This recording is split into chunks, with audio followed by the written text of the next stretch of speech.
G'day guys, Nick and Jack here from The Unaffected. Coming up on today's episode is Will Apps, whose brother Jason is a C4 quadriplegic following a spinal cord injury.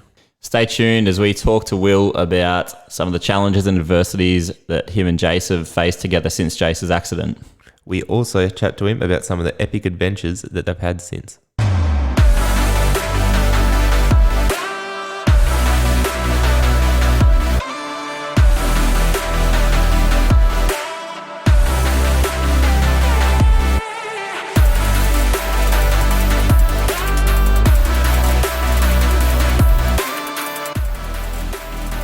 G'day guys, Nick from The Unaffected here, and with me as always is Jack. We are brought to you by Australia's best boutique care agency, CareMatch Australia. Check out their socials on Facebook and Instagram for all your caring needs. So a bit of a change of plans, guys. Millie couldn't be on this week, so she will be our next guest on, meaning today we have on Will Apps. Will is a 27-year-old from Bega on the New South Wales South Coast, and his brother Jace suffered a C4 spinal cord injury in March of 2016 while he was snowboarding in Canada. Since then, Will's been by Jace's side every step of the way in his recovery, acting as Jace's primary support worker while they spend the warmer months back home in Bega on their family's dairy farm and the cooler months with friends in the warmer climate of the Gold Coast so Jace can attend rehab sessions at Making Strides. These boys have had plenty of adventures and epic experiences after Jace's accident, and we're both excited to share their story with you today. So thanks for coming on, Will. No worries, guys. Right, Will, I reckon we'll start back before the accident. Tell us a little about what yours and Jace's relationship and life was like before his accident. Yeah, so we spent our childhood on the farm. Heaps of adventures. Jace only been a couple years younger than me. Kind of hung off me a lot as a child. Just that bigger brother, and he's like all my friends just morphed into his friends, and we just end up was like mates growing up kind of thing. Were you as close back then as you are now? I mean, we fought a lot more. Yeah. But we were just as close. Like, Yep. there was just a lot more fighting going on. Yeah. Just brotherly love. Yeah. Being Jace's big brother, were you worried about him at all, knowing how much he likes the party when he's going to Canada? No, look, I'd just come back from a overseas trip, I don't know, a year beforehand. I was gone for 10 months, so I was probably encouraging him. Yep. I think it was Mum's job to do the worrying. Do you remember where you were when you found out, and how did you find out when Jace had his accident? Yeah, so I was at my girlfriend at the time's. I actually just rocked up to her house. I was sitting in my car, and my mum called me, and I could just tell straight away that I could just tell in her voice something was going on, and she was just like, "Oh, Jace, he's had an accident. We're not sure like what's going on. Obviously, he's had a spinal cord injury, and I don't even know. It was just a bit of a blur, but I just remember screaming, and it's like, because I couldn't get onto him or whatever. I was lucky to have some friends over there that I could sort of chat to, but I couldn't speak to them for a couple days or a day, so it was a long wait. Yeah, how hard was that being on the other side of the world, knowing, I guess, having an idea of what Jace was going through and did you feel helpless? Yeah, just I couldn't even speak to him, so I couldn't be like, what's like, how are you or anything. Just it was a tough week, Did you and your mum or your dad fly over there, or was Jace flown back pretty quickly? No, so Jace was there for about 3 weeks. So Mum was like, me and your dad are going to fly over, and then I was like, yeah, sweet, I'll see you there. Yeah. And then so they got there maybe 3 or 4 days after his accident, and I was there about a week later, and I spent 2 weeks in Canada with him. How long was he in Canada before? So I think it's about 3 weeks. Yeah, okay.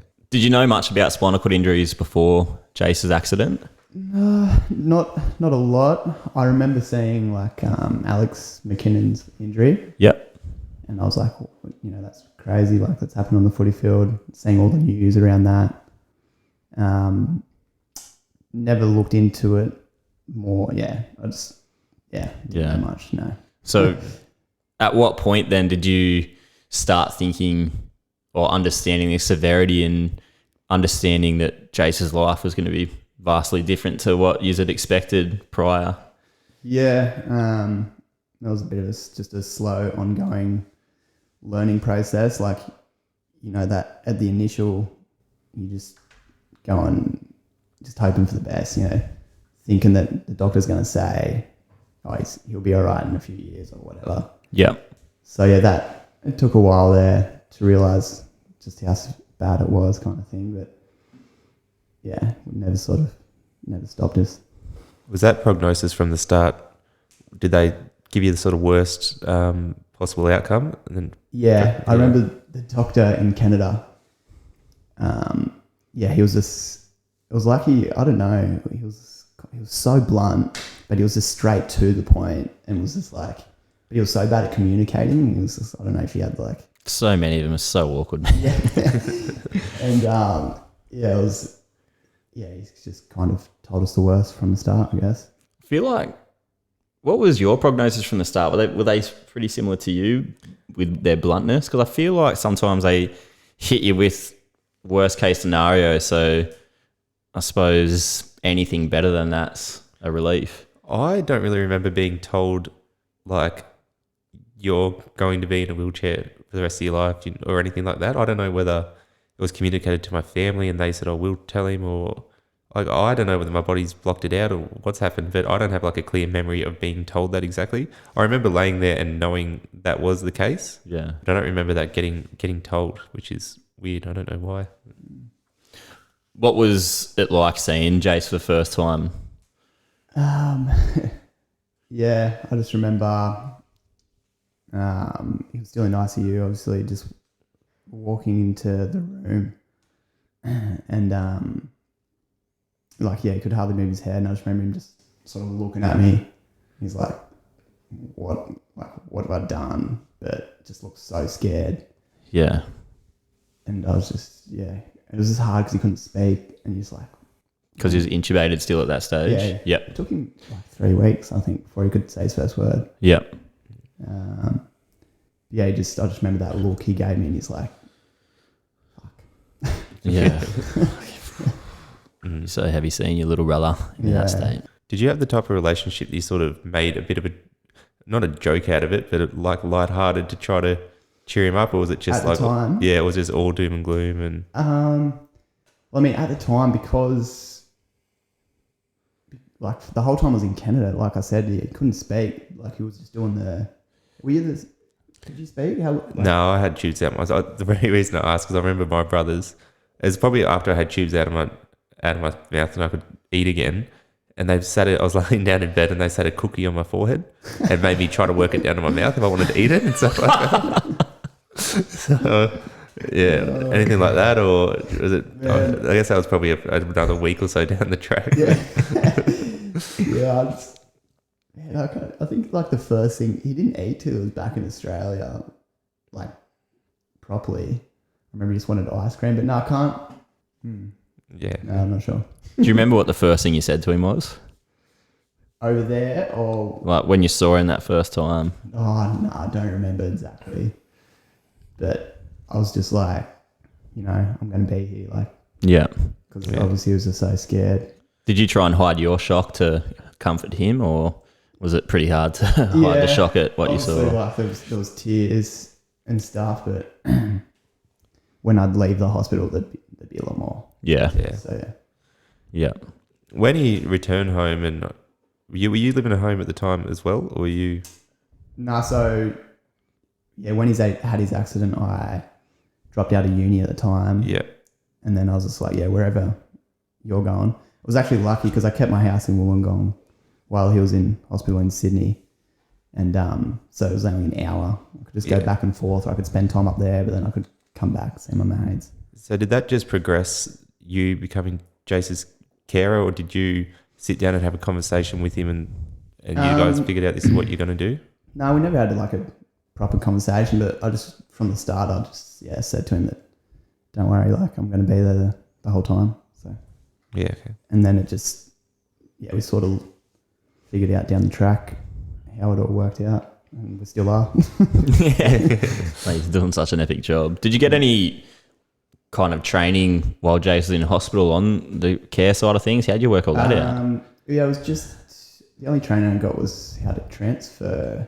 Really, I was never planning on doing personal care. Yeah, I didn't for like the first year out of the hospital, and then it was when we were like, starting to organise a trip to America that we sort of figured out that I'm going to have to start doing a bit more. Did you ever find it hard to distinguish like your roles between being Jace's care and being his brother? Not entirely, because I guess it just sort of feels natural, I guess. Yeah. Like, I don't feel like I'm his carer. Yeah. Kind of thing. Like, I still just feel like I'm his brother. You just have to And do I a think few that's- extra things for him. Yeah, that's it. Just a little bit extra, and I think that's why he sort of likes it so much as well. Yeah. Just wherever we go, it's not like he's sort of relying on someone else, and he can just chat to me so easily. Yeah. I mean, I guess like you, Nick, you'll build a relationship with your carers where it's probably sweet, but Yeah, exactly. It's Um, nothing worse than going somewhere and like feeling like you're with your mum or something like that when yeah, it's just being like you're being looked after, not just going somewhere with someone. yeah, Yeah. that's it. Like we'd go out, and it's not like he's out at a club with his or a pub with his carer. He's like Yeah. he's cruising with me or the boys. Or Yeah. You're just still hanging with your annoying little brother. yeah, pretty much. I just can't beat him up anymore. Probably make it easy, wouldn't it? He probably reckons he's still got it on me. So you touched on doing the personal care for him. Has there ever been any awkward moments or hard to start that out? Yeah, it was an interesting learning curve. We used to just laugh about it though. Yeah, best way to deal with it. Yeah. Yeah. Whenever, if he it's pretty rare these days, but if he ever has an accident, he just laughs at me while I'm just running around like a headless chook trying to clean it up. I think that's probably one of the big advantages of it being his brother. It's like, sucked in. Yeah. Pretty much. And he did. I think he gets nervous because he's always like, "Oh, what if you're not here?" You know, like, Yeah. I'm like, someone else will figure it out. Yeah. When did you guys decide to bring other people in to help with the support work and those caring roles? Yeah, so like I said, the first year we had someone would come in for like 2 to 3 hours every day and do his personal care, and then they'd leave and me and him would just do our thing for the day. And then it was when we come to the Gold Coast that we had a friend, Tucker, that was he was in a position where he could sort of move in with us, and we just shared the load a bit. And even still to this day, we still get people in for personal care a couple mornings a week. And then we've had a couple different carers or friends pretty much helping me out to sort of along the track. And all the boys still help. Yeah, massively. so that's set up. Well, how many, say, days a week or hours a week are you there? We about 3 or 4 days a week we have someone coming in for personal care, and then generally just one of the guys, usually Tucker at the moment, drives him to rehab 1 or 2 days a week, and the rest I'm just sort of with him. Yeah. But it's like I said, it's not like I don't know how to explain it. Like it's It's not like you go to work or anything. I'm You're not just working. you're just hanging out with him. Yeah. Yeah. We're just living.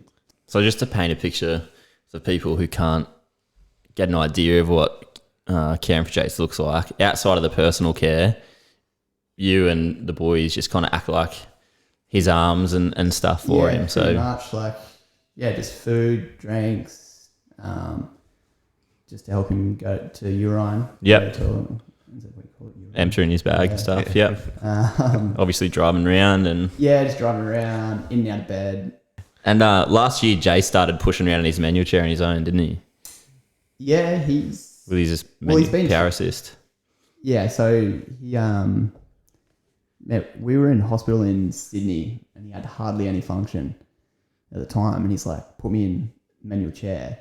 and he, you know, like he was sort of just pushing it around. He was getting there, but like, and just since that, like that's all he's wanted to do. So it's been because we went to America he was in a pushchair, and but last year we got those rims, Power assist wheels. Oh, we got the power assist wheels, but we got the grip on the road. Oh, yeah. Grip grips. Yeah, and it's just sort of been a game changer. For him.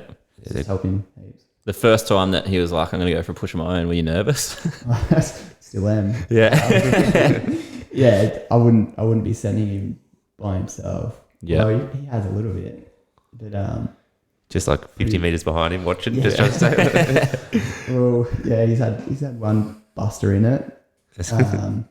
We were at the surf club in Cooley at Rainbow Bay, and we're at the top of the stairs, and the power assist wheels caught something, so like accelerated him forward, and he went straight for the staircase and went flying down the stairs, and I was 2 steps behind him, ran over, grabbed him by the shoulder, and we sort of went tumbling down the stairs together. A bit of a graze face, but I remember that. Yeah.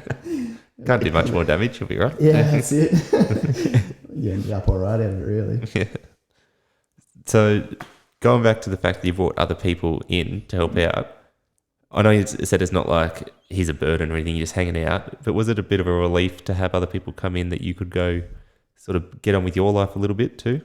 Yeah, it definitely helps. I'll just, when there's a carer there in the morning, I'll just use that time to do some of my own things that I need to get done, or and then when we got the friends like over helping, it's just like, for instance, I just went to Stratty for 2 days, and you know couldn't do that without our mates. We got Clarky there at the moment, and just them being so involved, just it helps heaps. Definitely allows me to do those extra things. Bit more of a life balance. Yeah. How does Jace go when you like go away for those couple of nights here and there? Yeah, I usually come back and he's like, you've gone. Yeah. We spend so much time together constantly that when I go, I think he's probably looking forward to it as well. Bit of a break for both of you. Do you ever feel guilty when you get away for a bit? Or at least at the start, did you? Yeah, definitely. Like I remember I'd feel sometimes like I really want to go do something. I want to get away and, spend some time away. And I'd be gone for 2 days, and I'd be like, I wonder what Jace is doing. Like, I wonder what he's up to. Give him a call, see how he is. And he's sweet. Personally for you, what's been the most challenging thing for you after Jace's accident? I guess just trying to make sure I've still got my own life on the side. Yeah, like I said, we do spend a lot of time together. So just, and he's so good. Like he'll be like, go surfing, go on your trip to Stratty. So he helps with that. But yeah, just trying to make sure I still do things for me.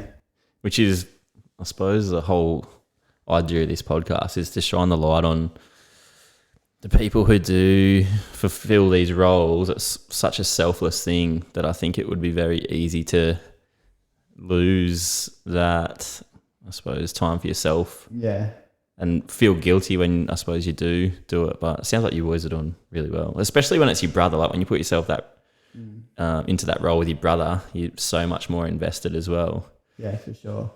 There's nothing worse than feeling like you're stopping someone from going and doing something they want to do, or holding them back in any way. So things like getting away for 2 days, I'm sure for Jace, that'd give him heaps of like happiness just knowing you're off doing your own thing as well.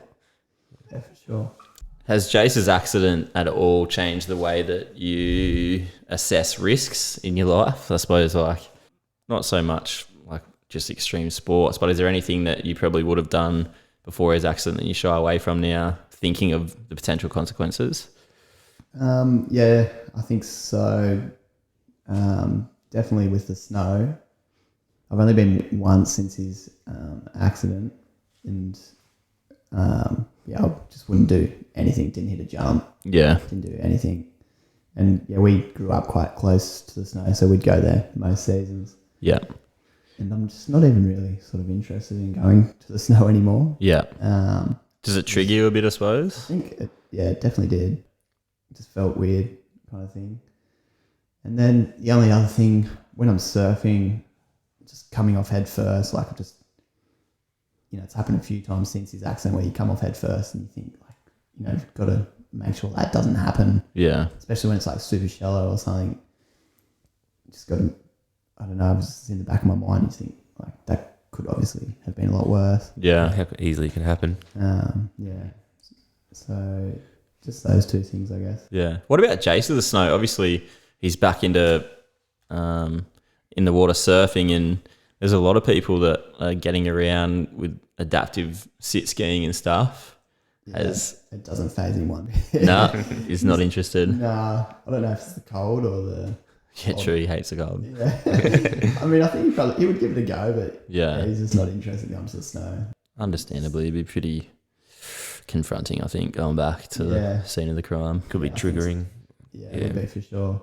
Those sort of like cool things like surfing, trip to the States, skydiving, all that kind of stuff you do together. How does that compare to when you see him, say, at rehab, doing a little exercise, getting his arms stronger, or maybe it's something at home that you see him do for his independence that you haven't seen him do before? How do they compare? Look, like, I guess the rehab and at home sort of see that stuff pretty often, and like there is like little changes, but then when you do that the trip and the skydiving or the wave pool, just seeing the stoke on his face is The enjoyment he gets out of. yeah. And there's always a couple of boys there with us, so it's like a big group thing and everyone's just having a hell time. It's just pretty epic to see him having so much fun. Yeah. Those reminders of normality would be pretty significant. Yeah, definitely. As you get back to, I remember my first trip away with mates, sort of, because obviously after my accident I had to move back home with mum and dad, and it's just, as I was 21, like, no one wants to be living back home. Yeah. Just get on each other's nerves, and then get the first time getting away with the boys, and it was a big weekend. Yeah. But so much fun. Just a bit of normality back. Yeah, that's it. Yeah. Have you had to... I haven't seen Jace have a down day in any of his times at rehab. Like, it amazes me how solid some of these people are after these devastating accidents. Behind the scenes, have you had to be that kind of emotional support for him at times? It's kind of funny. He's got his way of sort of handling himself, and it doesn't really involve me. He kind of, I don't know, he'll reach out to maybe other people in a wheelchair, or he'll just call, I don't know, he's got his way of going about it, and I know that, like, when he is doing it, and I just sort of, I'm going to be there if he asks me, but I just sort of let him go. Yeah. What about the other way around? Has he ever had to play a supportive role for you? Have you ever had your moments with... I'm probably the same. Yeah.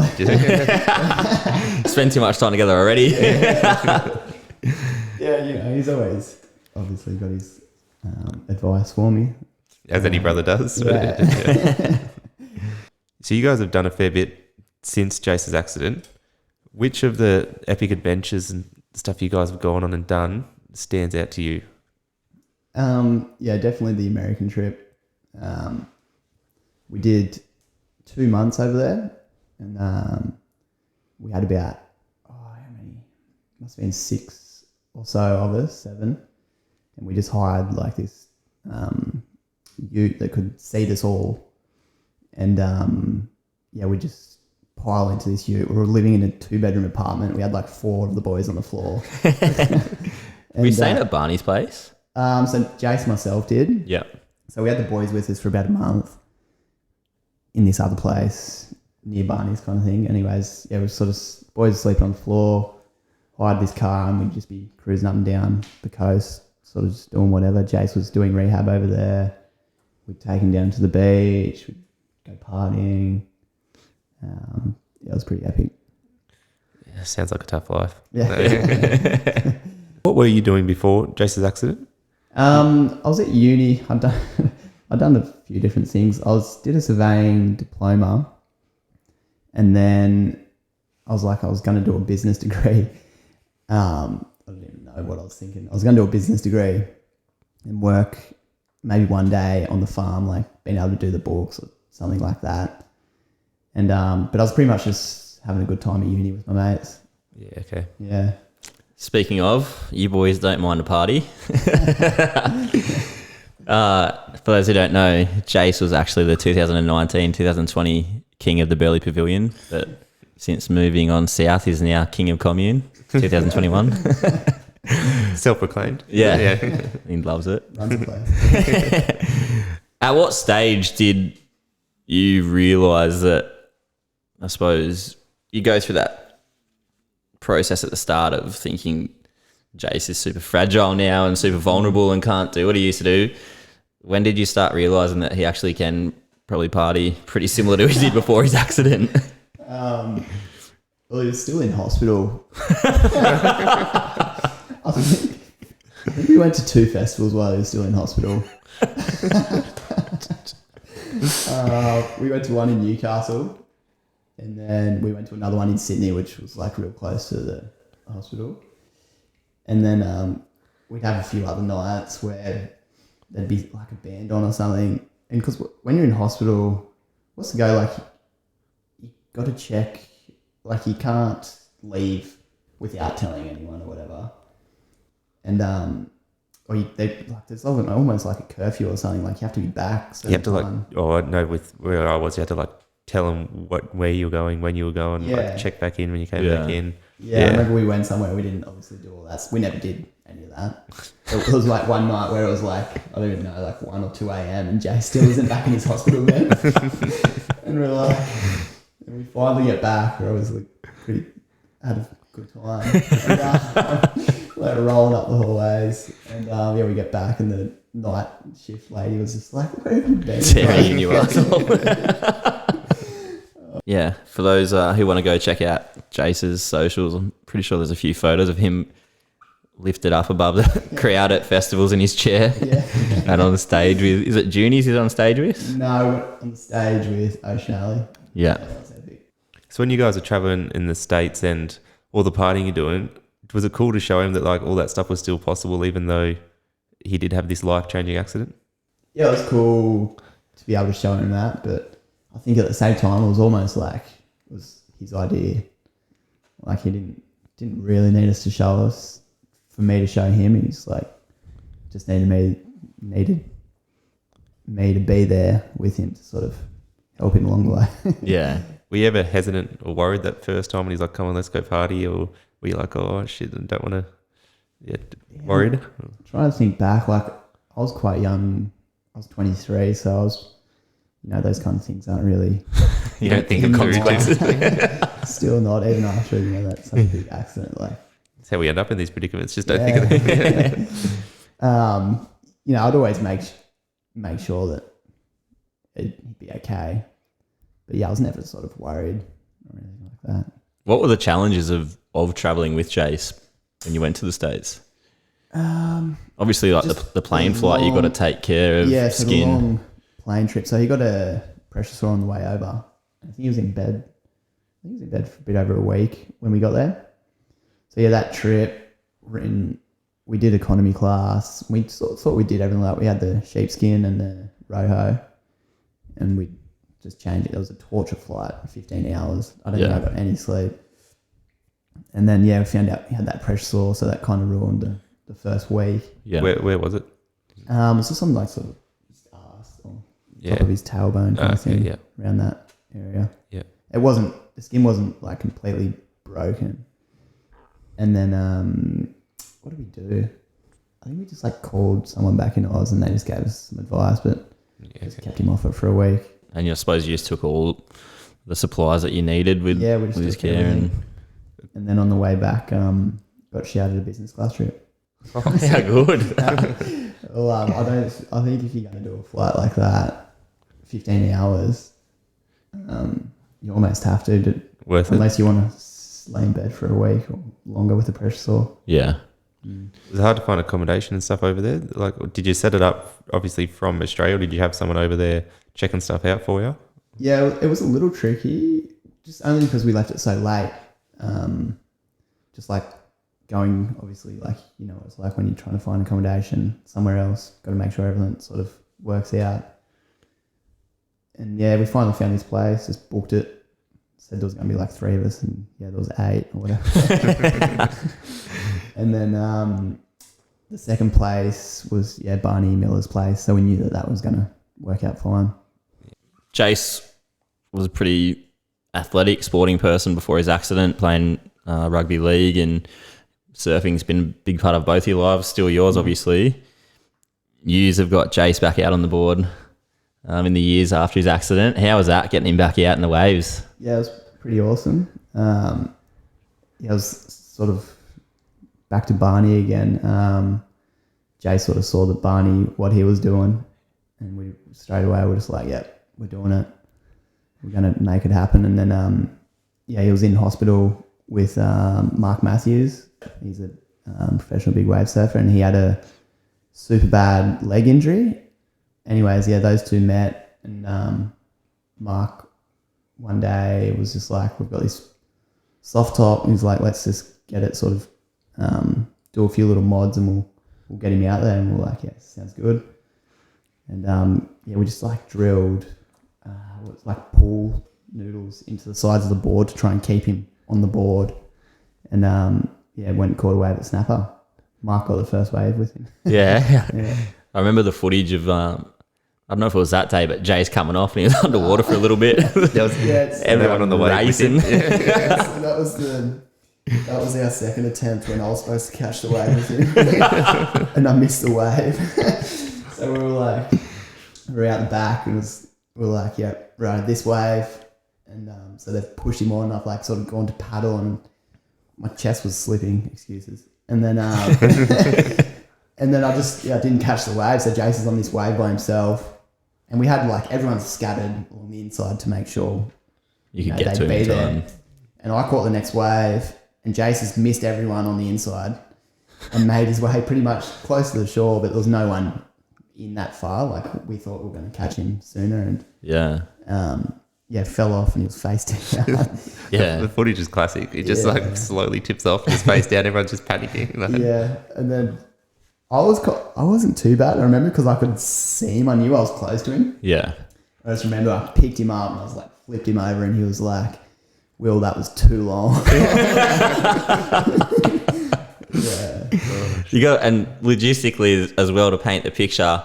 So C4 injury, Jace is quite weak in his arms and shoulders, and pretty much minimal to no movement below his shoulders. So when he comes off the surfboard, he can't roll himself over to be above the water, and can't really swim into shore. So that's imagine that video gave a few people a heart attack. And back to Mark Matthews, for those that aren't aware, as Will said, Mark had suffered a pretty traumatic leg injury, and at the time had been told he might never be able to surf again, which was his livelihood and his passion, and he was in a really dark place mentally. And it was actually meeting Jace in hospital that pulled him out of it, because it gave him that perspective of Jace is a pretty chill dude and pretty positive, and Mark literally thought to himself, like, wow, look at this kid who's lost a lot more than what I have, and he's facing it and doing well, and that was enough to give him the strength to get through his stuff. So really awesome story, and there's actually a good documentary about it, isn't there? Red Bull did it, I think. Yeah, so the doco is The Other Side of Fear. It's on Red Bull TV.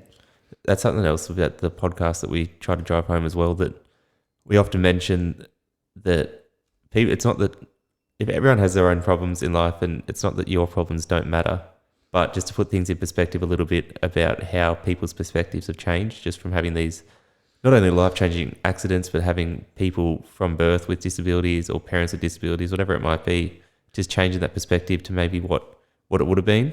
So that's something that drive home. In another case, that someone else that was in hospital that Jace was able to impact in a positive way. So you said you weren't ever worried or anything about doing all this crazy stuff. Were your parents ever in your ear saying, like, take care of Jace, or Will up, boys? Yeah, Mum's always been like that. That's never changed. She still is, even to this day. More so now? Than before, or? She's that mum that's always been like that. Yeah. The old man? No. Opposite? Opposite, yeah. Right. Yeah, a complete opposite. Yeah. So what does the future look like for you boys? yeah, so I'm hoping that Jace get his own place soon, fully accessible, which will sort of give me a bit more freedom, even more so. Like it's just easier if like one carer can come over and hoist him in and out of a chair. They don't need me or even like a friend there kind of thing. Just makes it easier for everyone. Yeah, it just makes it a little bit easier. And better for Jace too, I suppose, the more independent he can be with how accessible and autonomous homes can be these days. That's huge for the confidence. Yeah. Like he gets his license or he's get his car modified at the moment, so he could be on the road next year, which is a bit scary. That's what scares me. That's what's yeah, right. Because he's got that little buggy as well, doesn't he? You take we around got the buggy on the farm. How'd you go getting in that with him the first time? Yeah, it wasn't too bad. He just seeing that look in his eyes where he's just got that control over some speed, and Yeah. it was pretty funny. Yeah. I haven't looked too far ahead. Yeah. For myself, like I think I plan on being there for him for as long as we need. So you don't see yourself ever moving away or being too far from Jace at all? Yeah, it's hard for me to picture that at the moment. Maybe one day, but at the same time, I don't know. I've just sort of fallen into this. I just feel like that's what I'm gonna do. Yeah, enjoying what you're doing, so no point looking to change it. Yeah. Maybe after he puts a ring on it.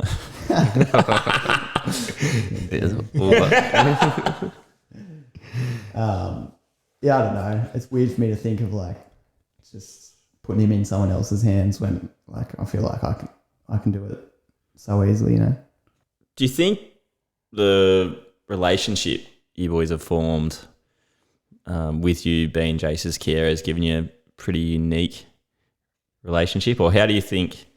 Is it somewhat positive that it's given you that relationship that you wouldn't have had otherwise had he not had that accident?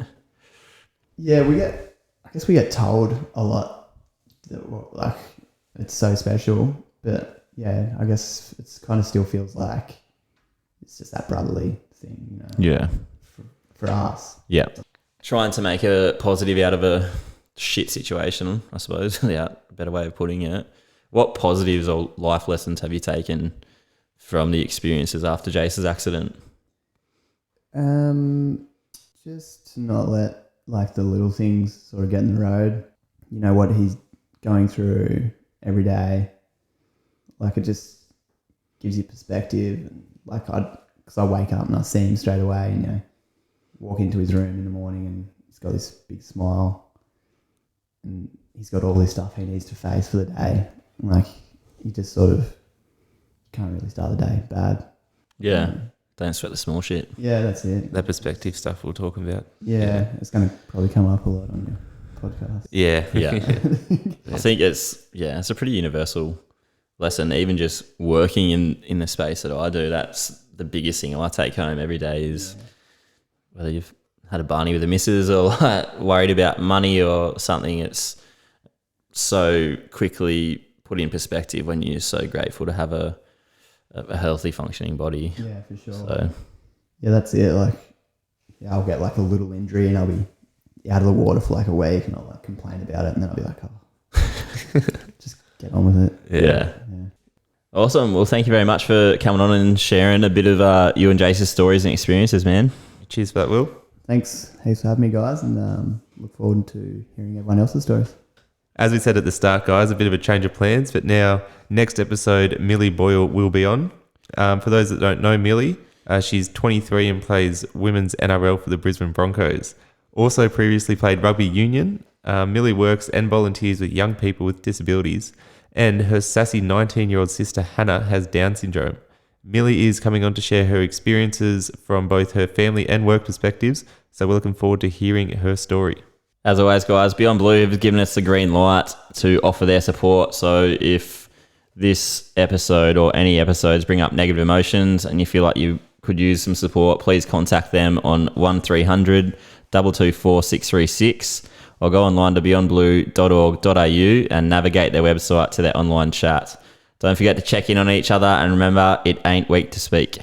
And as well, guys, we're always keen if you want to get in touch and think there's anyone we should have on the podcast or any questions for Millie or any upcoming guests we have. So you can search for the Unaffected Podcast on Facebook or look us up on Instagram via unaffected_podcast, where you'll find all the links in our bio to our YouTube and TikTok, and also where to listen on Spotify and Apple Podcasts.